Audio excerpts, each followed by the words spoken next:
ASUS ROG PG32UCDM versus the ROG XG32UCWMG. And the real question is whether the older one earns the extra money, because the cheaper glossy model is the newer panel here. Both are 32-inch 4K at 240 Hz, but one uses a QD-OLED with a semi-glossy coating, and the other a true glossy W-OLED that goes zero haze. And that changes how your lamps and windows show up on screen.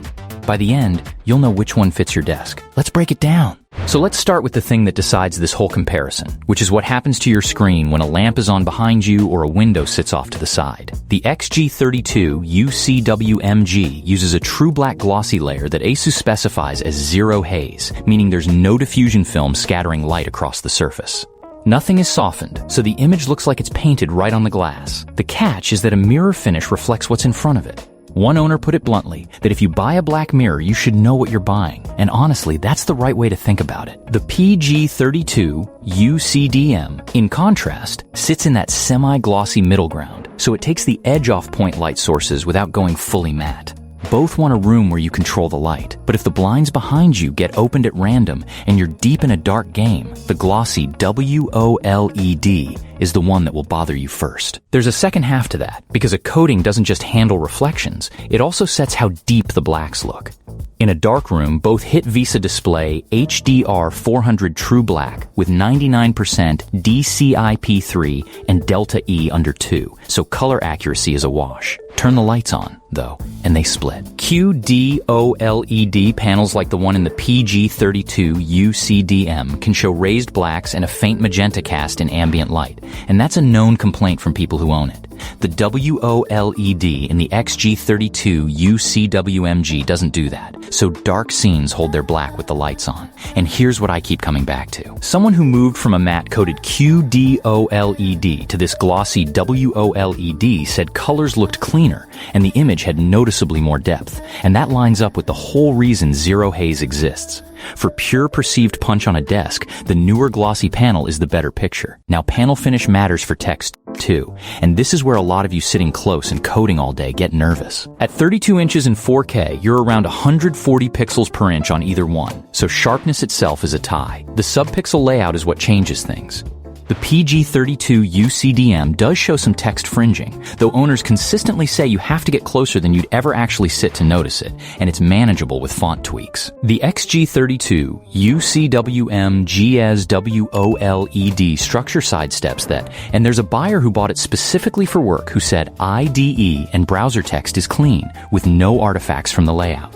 If your day is half coding and half gaming, that's the one I'd trust for long sessions. One caveat on the glossy model. Some people notice the auto brightness limiter shifting brightness in big bright scenes, like a white web page. It's not a widespread complaint, but if you're sensitive to that, it's worth knowing. Both cover you on OLED care, with 3-year warranties that include burn-in, plus pixel refresh cycles, and the display widget software for managing it with a mouse. The difference is approach. The PG32UCDM leans on hardware, with a custom heatsink, airflow design, and graphene film to pull heat off the panel, while the XG32UCWMG adds a Neo proximity sensor that blacks the screen when you walk away, though a couple of reviewers found that sensor a bit finicky rather than seamless. On motion, they're both at 240 Hz with a 0.03 millisecond response and G-Sync compatible support, so in 4K gaming, you won't feel a difference. The XG32UCWMG adds a dual mode that drops to full HD at 480 Hz for esports, which is real, but one owner found the pixel doubling in that mode looked blurry enough that they wouldn't use it competitively. Treat it as a bonus, not the reason to buy. And whichever you pick, 4K at 240 Hz in demanding games needs a seriously powerful GPU to approach. Which brings us to money, and this is the part that surprises people. The PG32UCDM is the more expensive of the two, despite being the older design, and what that extra buys is the QD-OLED panel with Dolby Vision support, 90-watt USB-C power delivery that runs a laptop off one cable, and that heavier thermal package. The XG32UCWMG costs quite a bit less and gives you the newer Zero Haze glossy panel, the dual mode, and the proximity sensor, but its USB-C tops out at 15 watts, so it charges a phone and not much else. One more thing on the PG32, UCDM, HDR here isn't plug and play. Plan on running the Windows HDR calibration and picking the right preset, or you'll wonder what everyone's excited about. Here's the call. For most of you, the XG32UCWMG is the one I'd buy, because it wins the things you stare at every day. Deeper blacks with the lights on, cleaner text, and it costs less than the older model.